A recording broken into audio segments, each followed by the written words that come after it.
téléspectateurs et téléspectatrices, sans oublier tous les internautes qui nous suivent de par le monde. Alors Kongosu nous accueille dans le cadre de Pakino 2023. Et Kongosu est un village codé situé à 3 km de Béomi. Nous profitons donc de cette fête des retrouvailles des fils et filles de Kongosu pour davantage connaître le village dans ses origines, dans ses traditions, dans son histoire et son ouverture au développement. Pour en parler, nous aurons en face de nous un sachant, un homme de culture, une personne ressource multidimensionnelle qui, au thème de cette interview, parviendra à vous mettre d'accord sur l'histoire de Kongosu. Il s'agit du doyen Kouadio Kan Prosper, ici présent. Bonjour, M. Kouadio Kan Prosper. Bonjour, monsieur. Mais avant de rentrer dans le vif du sujet, nous allons permettre à notre interlocuteur de se présenter. Je me nomme Kouadio Kan Prosper. Je suis instituteur à la retraite. À la retraite depuis 1992. À 55 ans d'âge, je suis de 1938. Donc, j'ai bouclé mes 55 ans d'âge en 92. L'année où la Côte d'Ivoire a pris la CAN pour la première fois au Sénégal.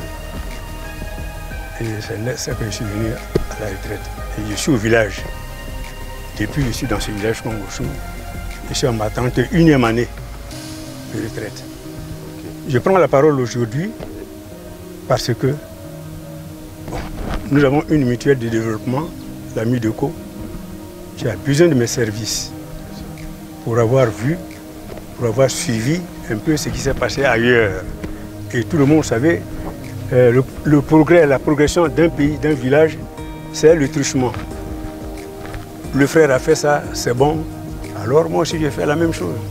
Voilà comment j'ai mis sur pied une mutuelle qui existe. Et aujourd'hui, j'en suis le premier vice-président résident à Kongosu. Ok. Merci beaucoup, doyen. Ouais. Alors nous allons maintenant aborder l'aspect culturel du village. Et nous allons commencer par le village de Kongosu.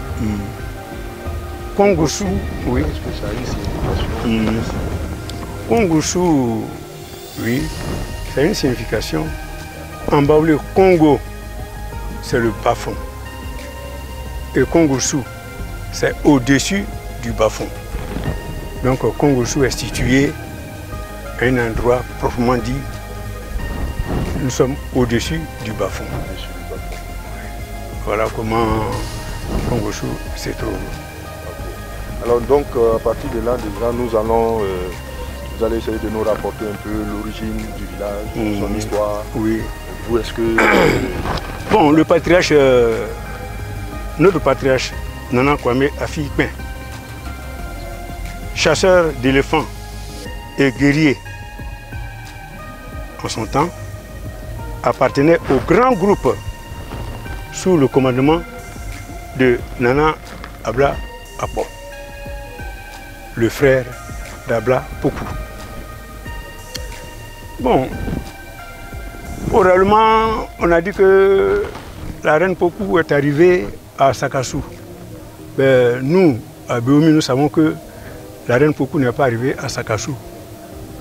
La reine Poku est restée en Dranois, dans la région de Boaké. Elle est restée en Dranois. Et c'est de Dranois qu'elle a envoyé son frère, qui était le chef guerrier, Ablapo, de venir contrôler un peu le secteur. Et quand ce monsieur est arrivé avec sa troupe, ils ont pu mettre hors de possession les Ouans et même les Gourous. Ils sont passés de l'autre côté de la rive. Voilà comment le Kodé s'est installé. Voilà comment le Kodé est resté à Béomi. Voilà pourquoi, quand on regarde, bon, aujourd'hui, tout le monde bouge, mais le Kodé est resté là. Et on ne partage pas la région avec plusieurs. Ce sont d'autres qui nous ont trouvés là et nous sommes restés là. Il n'y a pas à dire que oui, ceux-ci sont de ce côté, ceux-ci sont de ce côté, non. Même Boaké est là, mais nous sommes venus jusque-là. Et quand le monsieur, notre patriarche a vu que le coin était giboyeux puis tout, et qu'il est resté, le Codé est resté là. Et il a dit non, tu ne retournes plus sous le commandement de sa sœur. Voilà comment il est resté à Béomi. Il dit, je reste là, si je meurs, pour qu'on me voie. On voit au moins mon cercueil, on voit mon cimetière, Béomi. Donc voilà comment nous sommes restés là et on a commencé à progresser. Et quelles sont les grandes familles qui forment Kongossou? Les grandes familles qui forment Kongossou, bon, il y a eu... Abrako est venu avec son groupe. Et quand il a colonisé le coin, certains sont partis. Et notre patriarche est resté avec nous là. Et il y a eu 4 grandes familles des villages aujourd'hui qui sont devenus des quartiers de Kongossou. Il y a Konankro, il y a Anyanou, il y a Fablessou et il y a Anyansou. Alors, est-ce qu'en dehors de ces grandes familles-là, y a-t-il d'autres campements qui sont rattachés à vous? Non, Kongossou n'a jamais eu de campement ailleurs. Tout le monde est là regroupé. C'est ça qui fait notre force. Alors, est-ce qu'à Kongossou, on peut parler de royaume, de canton? Non. Vous êtes un royaume, une tribu? Bon, non, il n'y a pas de tribu, il n'y a pas de choses. Nous sommes restés frères, ce sont des guerriers. Bon, ils sont restés là. Il n'y a pas de dire que lui, il est le fils des choses, que celui, non, non. À tour de rôle, le premier qui avait accepté les autres a dit non, que nous sommes ensemble, la chefferie traditionnelle nous revient ensemble. Et qu'à tour de rôle, en cas de décès, l'autre famille donne un représentant. En cas de décès, alors c'est jusqu'au décès qu'on nomme un autre chef. Il n'y a pas de dire que oui, par beauté, par chose, et que aujourd'hui c'est lui, non, non, non. Mais ça se limite toujours à ces 4 grandes familles. Voilà, ce sont ces grandes familles-là qui sont là. Aujourd'hui, à l'heure où nous parlons, c'est un jeune de Fablessou qui commande le village. De Fablessou. Alors donc, à partir de là, est-ce que vous pouvez nous oui, ceux qui ont la liste des différents chefs? Ceux qui sont venus déjà et qui sont partis, ils se sont succédés à la tête de ce village. Le premier, ce fut Nana Afikpen. Le second, ce fut Kofi Ayemou. Le troisième, c'est Nana Kwasi Pen. Ensuite vient Nana Nandea. Nana Dje. Attention à ne pas confondre avec Nana Dje de Sagassou. Parce que à Sagassou, il y a eu Nana Dje 2. Nana Dje 2, c'est lui qui a été même mon maître. Il nous a pris tous, et même le regretté Yao Kwadjo Paul. Il vient de casser la pipe, notre ancien ministre de l'Éducation nationale, Akoto Yao. C'était son tuteur. Donc il s'appelle Nana Dje. Il m'a enseigné. Et quand je suis venu, moi, l'enseignement, je l'ai trouvé. Quand j'étais à Nguessan-Pokro, pour entrer Jakaka, je l'ai trouvé là, j'ai trouvé sa famille là, avant qu'il ne prenne le trône depuis qu'il meure, avant l'arrivée d'Anoubé. Nana Dja Nda Kwaku, Nana Ase Lofle, Nana Yobwe Koko, Nana Kofi Yao et Nana Kwame Ato François, Alphonse. Voilà ceux. Et le dernier qui est là aujourd'hui, ah oui, il y a eu Nana Nguessan Kwasi Séraphin, il y a eu Nana Kona Yobwe Nyakan, et le dernier qui est là, le dernier des Mohicans, c'est Nana Kwaku Kona Eugène. C'est une très bonne liste. Oui. Voilà, pour les plus jeunes. Oui. C'est le plus jeune qui est là. C'est à retenir pour les plus jeunes, pour leur propre histoire, pour leur propre culture. Alors nous allons continuer, oui. Doyen Prosper. Alors est-ce qu'il y a au niveau de Kongossou des sites sacrés? Oui, il y a des sites sacrés. Nous avons la forêt sacrée du Goli. Parce que les hommes sont venus, nos parents, nos aïeux, ils n'étaient pas... de danseurs, hein. Bon, ils sont venus pour la guerre et puis bon, ils ont chassé, ils ont eu le coin, ils sont restés là, ils ont continué d'adorer leur fétiche. Donc, ils ont leur bois. Et même les femmes aussi ont leur bois sacré. Elles ont leur danse, que l'homme aussi ne voit pas. Et le Goli, d'ailleurs, on a dit que le Kodé, c'est notre danse, certes. Nous sommes allés prendre ça dans le pays Ouan. On a des frères, même des parents qui sont partis du village pour aller rester là-bas, pour apprendre à parler le Ouan, chanter en Ouan et danser le Goli. D'autres s'en vont, ils font 7 ans. D'autres font toujours, il y a tout ça. Les totems sont là aussi. Voilà, les totems, il y a, par exemple, dans le village, il y a des moments où la femme ne doit plus piler. Le soir à 18 h, on ne doit plus entendre un pilon dans le mortier. Tout ça s'est arrêté. Quand le riz même ne se pile pas dans le village, les femmes prennent le riz, paddy, pour aller au bord du village pour piler, faire tout et puis revenir. Même quand la femme revient du champ, elle n'a pas le droit de faire faire la cuisine et puis on entend un coup de pilon. Si c'est fait, il y a une amende. Donc on avait respecté ces coutumes-là. Mais aujourd'hui, à l'heure où nous parlons, la religion a tout pris. Et il y a eu un très grand changement. Tout le monde est devenu, la grande partie religieux, à tel enseigne que même le Goli commence à s'éteindre. Ce sont par sursaut d'orgueil que nous arrivons à faire parce que les jeunes gens ne se prêtent plus à ça et ils ne connaissent même plus les chants. Ils ne peuvent pas chanter en ouan. Parce que les chants, jusque-là, les chants du Goli, c'est en ouan. Il n'y a pas du baoulé dedans. Et il faut aller apprendre et puis venir. Donc l'apprentissage de la langue, c'était ça. Alors nous avons appris que le centre de la Côte d'Ivoire est à Kongossou. Et oui, précisément à Kongossou. Alors que pouvez-vous nous dire là-dessus? Oui, là, je vous dis que j'étais là au village. Et vous savez, par les traités signés à l'époque, nous avons un bataillon à Port-Boué. C'est le 44e BIMA. Voilà. Bataillon d'infanterie de marine. Et ceux-ci sont venus en expulsion à l'intérieur. Et pourquoi à Diomi précisément? Diomi a été un poste militaire depuis 1902. Et le premier chef du poste militaire, c'est le lieutenant Larson. Le lieutenant Larson a pris service le 1er mars 1902 et il a été assassiné le 2 mars 1902.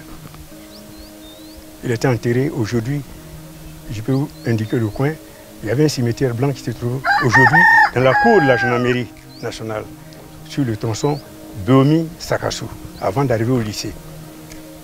Et ces blancs-là sont venus pour prendre ses restes, comme Samori Touré, quand il était mort à l'île de Ndjoré, au Gabon.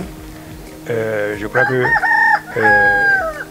la Guinée est partie prendre ses restes là-bas sous l'ordre de Sékou Touré et ils ont ramené ces restes. Et c'est ce que les Blancs sont venus faire ici. Et c'est ceux-là, ils ont essayé de sortir un peu, faire des sorties bivouac et sont restés chez nous à Kongossou. Et c'est là, comme moi j'ai fait un peu la chose, je les ai approchés. Ils ont dit que oui, ils sont venus prendre les restes chez Larson. C'est eux, avec leur appareil et tout ça, ils ont découvert que le centre géographique de la Côte d'Ivoire se trouvait là, à Kongossou. Et même, c'est une très grande étendue. Hein. Et c'est ça même qui nous servait de limite entre, dans notre secteur, ça nous servait de limite avec le village d'Akadjafoué. Diakou qui est là, tout près de ce lieu, n'est pas de notre groupe. Diakou est du groupe Akamionsou. C'est le tronçon Diomi-Boaké. Voilà. Akamionsou, c'est là-bas. Et ici, nous sommes là. Voilà un peu ce qui s'est passé. Et nous avons su que vraiment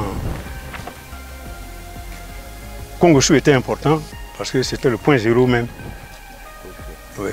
Ok, merci. Oui. Alors, aujourd'hui, nous mettons Pakinou. Alors, à part Pakinou, y a-t-il d'autres fêtes de réjouissance à Congo-Sou? Si, il y a des fêtes de réjouissance de temps à autre. Quand ça, c'est au niveau des jeunes gens, si un couple fait un enfant, bon, les appareils ont dominé. Donc, on fait venir tout, les hautes tensions, allez, ça danse.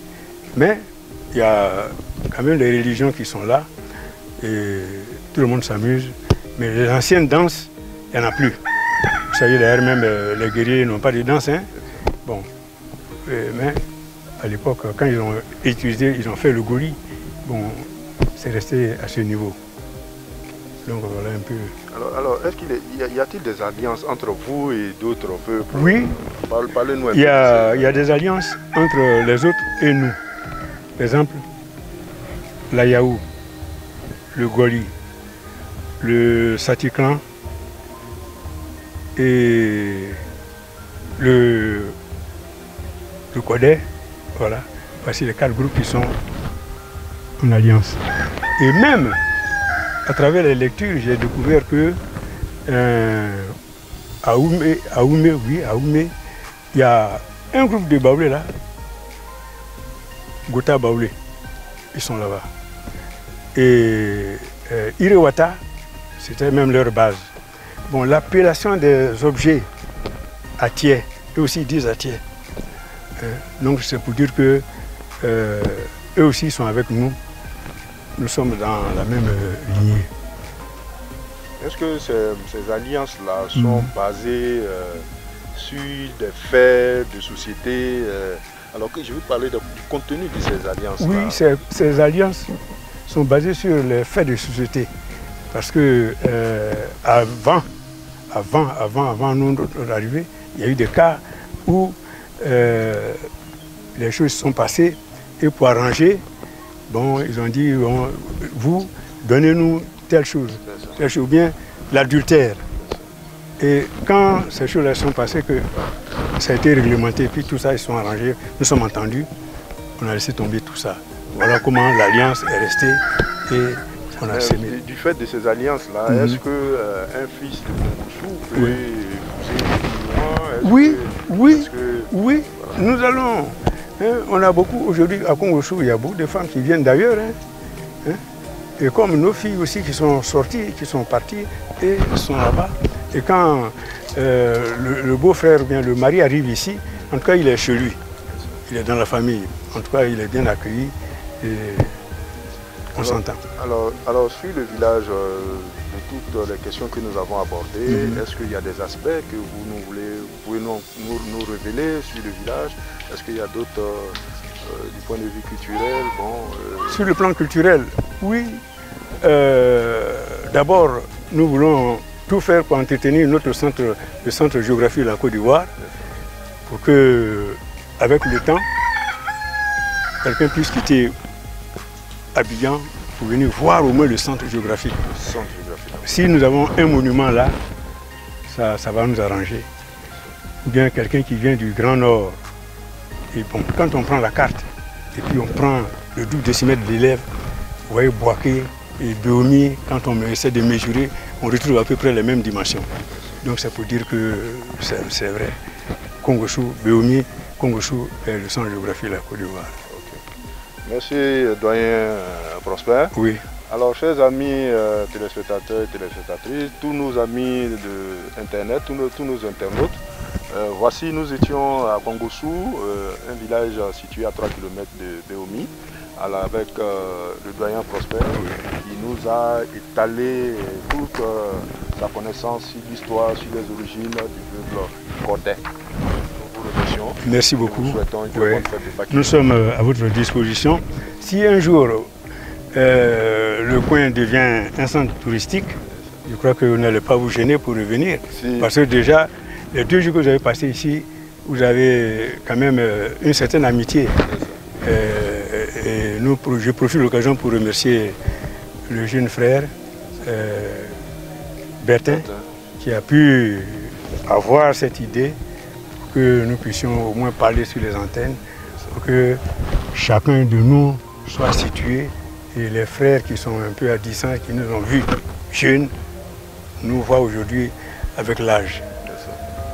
En tout cas, c'est aussi, je pourrais dire, un appel à nos autorités, oui. surtout à nos autorités touristiques. C'est ça. Hein, du point de vue local ici, oui. Le conseil régional, la mairie, en tout cas, toutes nos autorités administratives. C'est un appel. Ici, nous sommes au centre de la Côte d'Ivoire. C'est un élément à développer, c'est un élément à mettre en œuvre, à exploiter pour que nous puissions faire venir, Congo-Sous puisse connaître un mouvement touristique ici. Merci. Alors la balle est dans leur camp. Merci beaucoup. Merci beaucoup, doyen, et à bientôt. Okay.